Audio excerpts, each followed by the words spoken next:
Moving on to the quarterback position, do you think people are going to pay up to Josh Allen this week at 8K? I think it's possible. Right now, Mahomes is projecting a little bit better than Josh Allen for $100 more. So I think people will definitely pay up to either one of those two guys. The total in that Chiefs and Philly game is about 7.5 points higher than that Bills game. So I think that will swing the ownership in favor of Mahomes. But I would expect both to come with ownership this week. Yeah, I mean, I don't want to chase the 5 touchdown Josh Allen performance if the ownership is there, but it's kind of hard to get away from in this spot. I mean, Houston is literally dog water, and there's no way that they are able to stop Allen in the Bills offense. Yeah, there's just obviously that blowout risk where if the Bills get up big early, they'll just kind of grind the clock down. But we've seen in the past where if teams are blowing out other teams, their players are still most likely getting there. So I still think Josh Allen is a great play this week, even if he does come with decent ownership. But as it stands right now, I think Mahomes will be more owned than Josh Allen. Getting away from the top tier, I mean, both of them are great plays. I think Jalen Hurts stands out quite a bit at 6,900 as well. Yeah, Jalen Hurts, I think, is going to be one of the most popular quarterback options on the board this week in a great game environment against Kansas City. The pace should be up, the scoring should be up. His rushing floor is obviously one of the best in the NFL. And I know he had a bad game against the Cowboys on national television, and he was getting crucified on Twitter, and rightfully so. He wasn't good.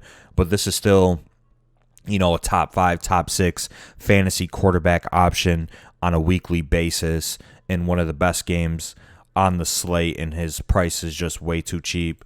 Going up against a Kansas City defense that has given up the most yards per game to quarterbacks, and is one of the worst pass defenses in the NFL up to this point, giving up 430 passing yards per game. So this is a great spot for Jalen Hurts, and I expect him to come with, a lot of ownership this week.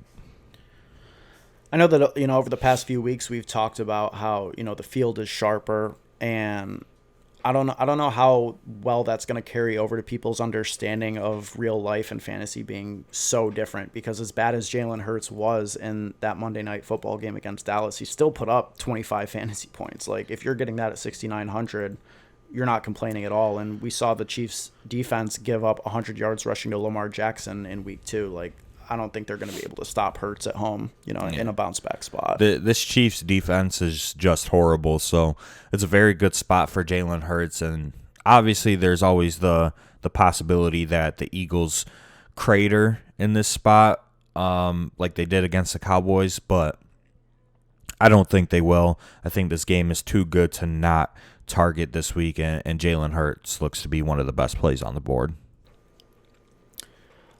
Now, I don't think that they'll be necessarily stone chalk, but I think that there will be a lot of interest in both quarterbacks in the Dallas-Carolina game. Yeah, Dak Prescott is 6,700, and Sam Darnold is 6,000 even. I don't think, like you said, they're going to be stone chalk, but they will definitely come with some ownership in that. And I think they're good plays. It's just from Dallas. I think they're just taking a matchup-based approach against their teams up to this point. We saw Dak come out and throw 58 times against a tough Tampa Bay run defense, and then they've kind of trended towards being a more run-heavy team the last 2 weeks. But the Panthers have been the best run defense in the NFL up to this point, giving up the least amount of Draftkings points to opposing running backs on a per-game basis, and they're only giving up 45 rushing yards per game in their first 3 weeks. So we could see Dallas trend towards a more pass-heavy approach in this spot if, the Panthers defense stymies the run early. And then Sam Darnold, I think, is fine.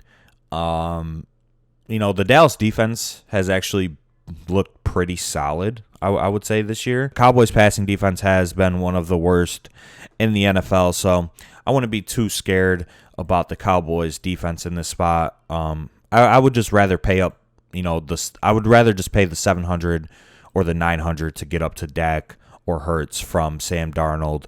And I don't think the pricing is that tight where you need to save salary at quarterback.